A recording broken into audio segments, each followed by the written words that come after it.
Like I said, we are talking about local reads with your ebook or your tablet. So, of course, we have to welcome local author Lisa Scott to talk all about that. Now, Lisa, you specialize in writing some pretty fantastic romance novels. So give me a rundown of what you're working on right now. Well, I write romance and I write for children's, which is very kind different. of an odd combination.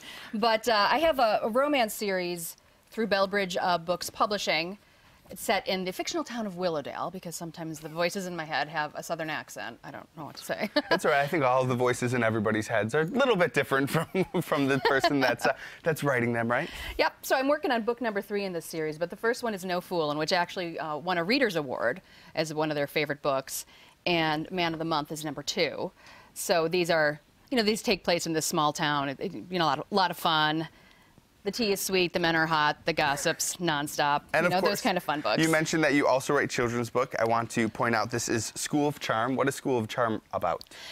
This is a book for kids around 8 to 12, I would say, and it's about a girl whose father dies, and she has to go south to live with her grandma, and her sisters and her mom and her grandma are all beauty queens. She's a tomboy, and she's just lost her father. So the question of the book, how do you fit in but stay true to yourself? So this is coming out with Catherine Teagan Books, which is an imprint of HarperCollins, and this will be out March 1st. Now, the other thing that keeps me pretty busy is the series I call Flirts. Now, this is when you talk about ebooks.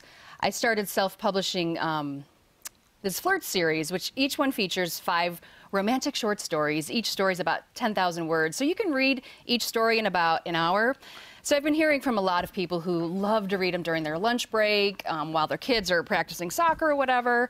And people really like that each story sort of leads to the next, like a character in one story pops up in another. And it kind of fits perfectly, because when you think of flirting, it's kind of that short before period that hopefully leads to something. Well, I want to talk about e-publishing, though, because, there's a lot of people that love to write that aren't, lucky enough to be published like you are with your other series. So is e-publishing a way to get your work out there without all the hassle of going through a publisher? Yeah, absolutely. To get this book published, I had to get an agent. She had to sell it to a publisher. With e-publishing, you write the book. You might need some help editing it and formatting it to actually upload it to Amazon, but you can do that all yourself. Now, some people also don't charge for their ebooks.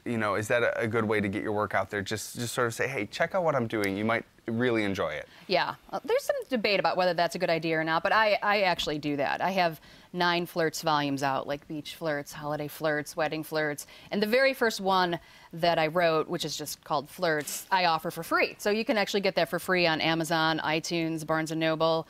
And it's been downloaded hundreds of thousands of times, which brings you new readers. Of course, a lot of times those people don't ever end up reading it. They're just like, free books. But hopefully, that gets them hooked on your work, and they'll purchase the later works. Now, I do have to ask, as a romance novelist, for those people out there that maybe their New Year's resolution is to be a little romantic to their significant other, what simple advice do you have?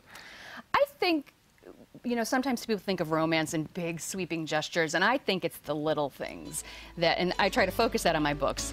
If you remember a little detail that the person is very surprised about years later. Like, for example, my husband he met me, and I told him what my birthday was, and hadn't seen him for months, and he sent me a birthday card, and I thought, wow. And that is how you woo someone right there. Well, Little Lisa, details. Thank you so much. Of course, you can find your books on Amazon, BarnesandNoble.com, and all those other avenues, which we will post on wingy.tv when we post this segment. Thank you so much for joining us.